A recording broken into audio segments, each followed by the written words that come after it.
And somehow I won, which was great. And I've been able to travel the world since doing it. But it also means that this next piece is technically the best poem in the world. So,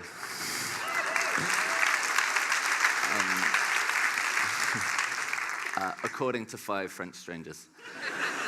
So this is Paper People. I like people. I'd like some paper people. They'd be purple paper people, maybe pop-up purple paper people, proper pop-up purple paper people. How do you prop up proper pop-up purple paper people? I hear you cry. Well, I probably proper pop-up purple paper people with a proper pop-up purple people paper clip, but I pre-prepare appropriate adhesives as alternatives to a cheaper packet, which is in case the paper slipped, because I could build a pop-up metropolis.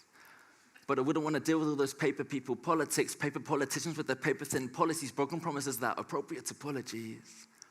There'd be a little paper me and a little paper you. And we could watch paper TV and it would all be pay-per-view. We'd see those poppy paper rappers rap about their paper package or watch paper people carriers get stuck in paper traffic on the A4. Paper. There'd be a paper Princess Kate. But we'd all stare at Paper Pippa. And we'd all live in fear of Killer Jack the Paper Ripper. Because the paper propaganda propagates the people's prejudices. Paper printing pictures of the photogenic terrorists. It's a little paper me and a little paper you. And in a pop-up populations, people's problems pop up too. There'd be that pompous paper parliament who remained out of touch and who ignored the people's protests about all the paper cuts. And then the peaceful paper protests would get blown to paper pieces by the confetti cannons by the preemptive police. And yes, there'd still be paper money. So there'd still be paper greed. And the paper piggy bankers pocket in more than they need, purchasing the potpourri to pepper their paper properties. Others live in poverty and ain't acknowledged properly. A proper poor economy with so many a proper poor. But what I need to get ignored, the money goes to big wars. Origami armies unfold plans for paper planes. And we remain imprisoned in our own paper chains. But the greater shame is that it always seems to stay the same. What changes is who's in power, choosing how to lay the blame. They're naming names, forgetting these are names of people. Because in the end, it all comes down to people. I like people. Because even when the situation's dire, it is only ever people who are able to inspire. And on paper, it's hard to see how we all cope. But in the bottom of Pandora's box, there's still hope. And I still hope because I believe in people. People like my grandparents, who every single day since I was born have taken time out of their morning to pray for me. That's 7,892 days straight of someone checking I'm okay, and that's amazing. People like my aunt who puts on plays with prisoners. People who are capable of genuine forgiveness. People like the persecuted Palestinians. People go out of their way to make your life better and expect nothing in return. You see, people have potential to be powerful. Just because the people in power tend to pretend to be victims only to succumb to that system. And a paper population is no different. So there's a little paper me and a little paper you. And in a pop-up populations, people's problems pop up too. And if the whole world fell apart, then we still make it through. Because we're people. Thank you.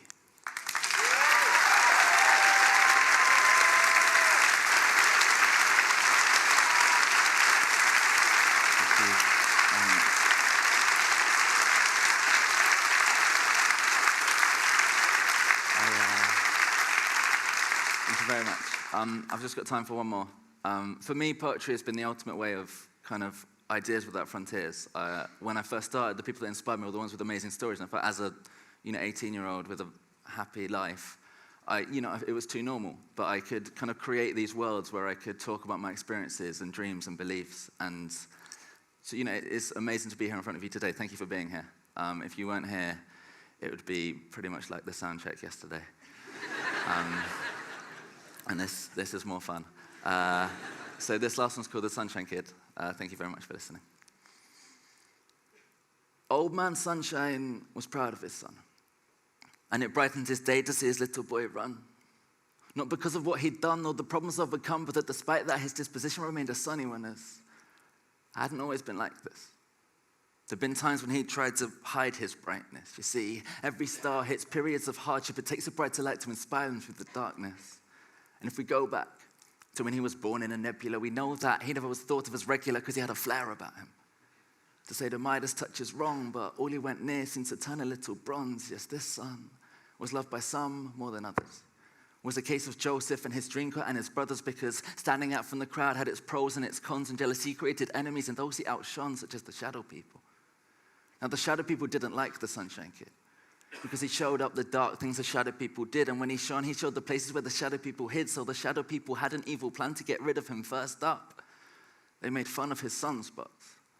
And shooting his dreams from the sky, their words were gunshots designed to remind him he wasn't very cool and didn't fit in with any popular kids at school. They said his head was up in space and it would bring him down to earth. Essentially, he came from nothing and that was what he was worth. He never get to go to university to learn. Only degrees he'd ever show would be the first degree burns from those that came too close. Told him he was too bright. That's why no one ever looked him in the eyes. His judgment became clouded. So did the sky with evaporated tears as the sun started to cry, because the Sunshine Kid was bright, with a warm personality. And inside, he burnt savagely, hurt by the words and curses of the shadowy folk who spoke holes in his soul and left cavities. And as his heart hardened, his spark darkened. Every time they called him names, it cooled his flames. He thought they might like him if he kept his light dim, but they were busy turning lightning. She had terrible aim. And he couldn't quite get to grips with what they said. So he let his light be eclipsed by what they said. He fell into a lone star state like Texas and felt like he'd been punched in his solar plexus. But that's when Little Miss Sunshine came along, singing her favorite song about how we're made to be strong and you don't have to be wrong to belong. Just be true to who you are, because we are all stars at heart. And Little Miss Sunshine was hot stuff. The kind of girl, when you looked at her, you forgot stuff. But for him, there was no forgetting her. The minute he saw her image burn in his retina, she was out of this world. Yet she accepted him.